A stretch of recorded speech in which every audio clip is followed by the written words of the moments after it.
Você sabe como funciona o sistema genital, ou até mesmo cuidados necessários e, as, ISTs. Caso não saiba, iremos te explicar na nossa aula de hoje.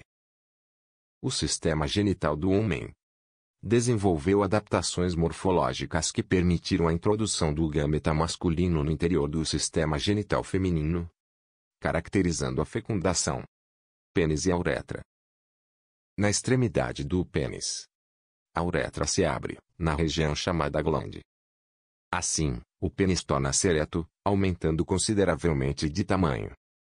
Essa ereção favorecerá a cópula, união física dos órgãos sexuais acessórios de indivíduos dos sexos masculino e feminino, e a consequente transferência de gametas. O aparelho urinário ou sistema urinário é um conjunto de órgãos envolvidos com a formação, depósito e eliminação da urina. O aparelho é formado por 2 rins, 2 ureteres, uma bexiga e uma uretra. Os materiais inúteis ou prejudiciais ao funcionamento do organismo não são assimilados, sendo assim eliminados. Tema genital feminino é formado por 2 genitálias, os órgãos situados externamente ao corpo e os órgãos no interior do abdômen, que, por exemplo, são vagina, útero e ovários. Os pequenos e grandes lábios estão relacionados à proteção da uretra e do canal vaginal. Inclusive, é a partir da puberdade que começam a aparecer pelos pubianos nos grandes lábios. Parte interna. A vagina corresponde a um canal do qual se interliga por meio da cérvix. Durante a relação sexual, para favorecer a penetração do pênis e o depósito dos gametas no interior do canal vaginal, são produzidas substâncias lubrificantes pelas glândulas de Bartholin. O útero está situado na cavidade pélvica, que fica depois da bexiga. Na parte superior do útero, há 2 canais, as tubas uterinas, que ligam o útero aos ovários. O gâmeta feminino produzido no ovário vai pelas tubas até o útero, onde são fertilizados, começando o desenvolvimento do feto. Os ovários são as glândulas reprodutivas das mulheres.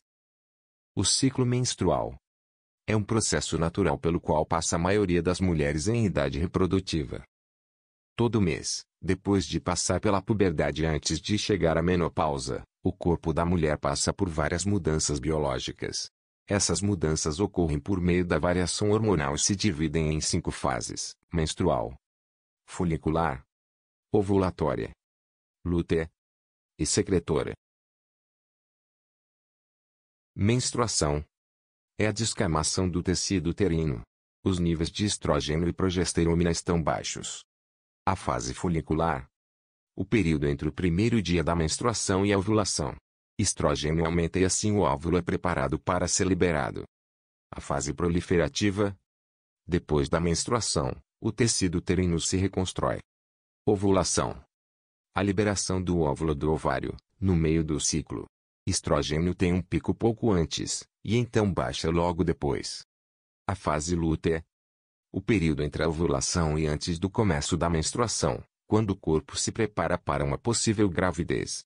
Progesterona é produzida, tem um pico, e então abaixa. A fase secretora.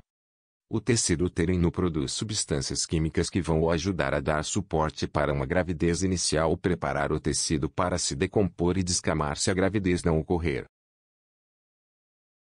As ISTs são infecções transmitidas principalmente por contato sexual sem uso de camisinha e com parceiro infectado a.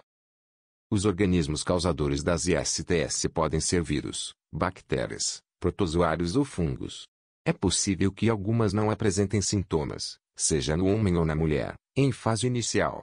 Porém, quando não diagnosticadas e tratadas a tempo, essas doenças podem evoluir e causar complicações graves, como infertilidade, câncer e até a morte.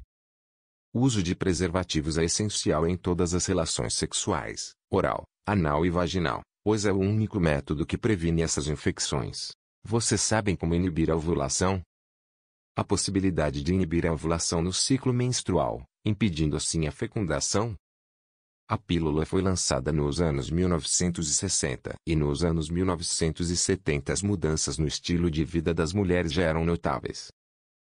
Pílula anticoncepcional. A pílula do dia seguinte é um contraceptivo de emergência que age bloqueando a ovulação e prevenindo uma possível gravidez depois de uma relação sexual desprotegida. Trata-se de um método com alta dose hormonal e que não deve ser usado com frequência. Porém, antes de tudo, existe um método para que impossibilite a fertilização do feto, antes mesmo da própria gravidez, que são os métodos hormonais. Métodos hormonais. Os métodos hormonais previnem a gravidez, impedindo principalmente a liberação dos óvulos pelos ovários ou mantendo a densidade do muco no colo do útero elevada para que os espermatozoides não atravessem o colo do útero para o útero. Desse modo, os métodos hormonais evitam que o óvulo seja fertilizado. E isso foi tudo, muito obrigado por assistir, e até a próxima, pessoal.